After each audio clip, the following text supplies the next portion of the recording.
Hello everyone.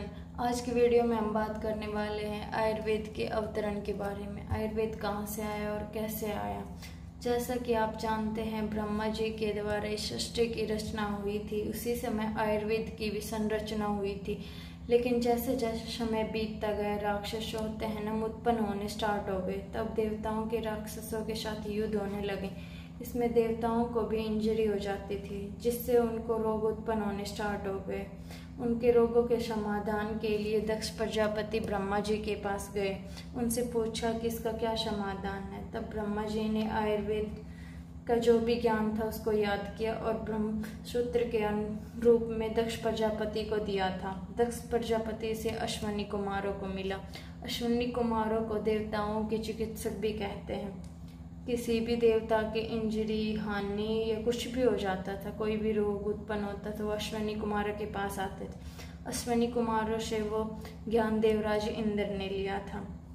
ये जो ज्ञान था ये परलोक का ज्ञान था। हम मनुष्य तक ये ज्ञान कैसे आया।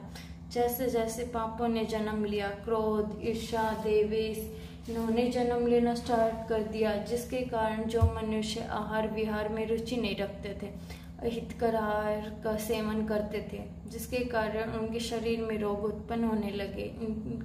उनकी पीड़ा को देखकर ऋषि मुनि, जो भी ऋषि मुनि थे जो तपस्या करते थे, हिमालय पर इकट्ठा हुए और इंद्र देवता से प्रार्थना की, हम मनुष्य के कल्याण के लिए समाधान चाहते हैं। इंद्र देवता उनसे प्रसन्न होकर आयुर्वेद का ज्ञान दे देते हैं। ऋषियों के मुखिया महर्षि भारद्वाज उनके द्वारा और उनके ऋषि के पास चला जाते हैं और पुनर्वसु आत्रेय के पास भी चला गया।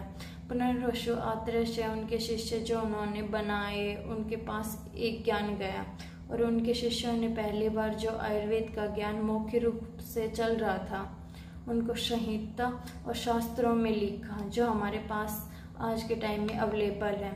इसका यही एक मोटिव था, जो भी मनुष्य है सबको एक तो नॉलेज होना चाहिए और कोई भी रोग उत्पन्न हो तो खुद स्वयं उसका समाधान कर सके। जो भी संहिता है हमारे पास, अष्टांग, चरक, माधव, ये सभी संहिता में इनके रोगों के बारे में बताया है। जिस समय रोग होना उत्पन्न हुए, देवता और राक्षसों के सामने युद्ध हो रहा था, तभी समुद्र मंथन भी स्टार्ट हो रहा था। समुद्र मंथन का एक ही उद्देश्य था, समुद्र में से रत्न की प्राप्ति। उसी समय समुद्र में से 14 रत्न प्राप्त हुए थे।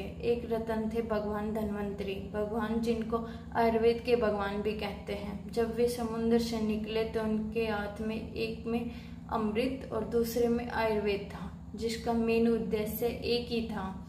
आयुर्वेद अमृत के समान होता है। अगर हम आयुर्वेद को फॉलो करके दुख पीड़ा से शांति पा सकते हैं और अपनी एज को लंबी कर सकते हैं। हमें आयुर्वेद को पढ़ना भी चाहिए, फॉलो भी करना चाहिए। हम बात करते हैं, एक बार देख लेते हैं आयुर्वेद का अवतरण ऐसे।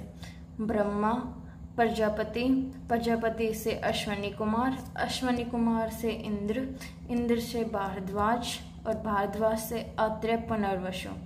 आत्रेय पुनर्वसु के 6 शिष्य थे, अग्निवेश, भेल, जतु, हारित, पारशार, क्षारपाणी। आयुर्वेद अधर्वेद का उपवेद है। अधर्वेद में 1000 तो अध्याय है और 1 लाख श्लोक है।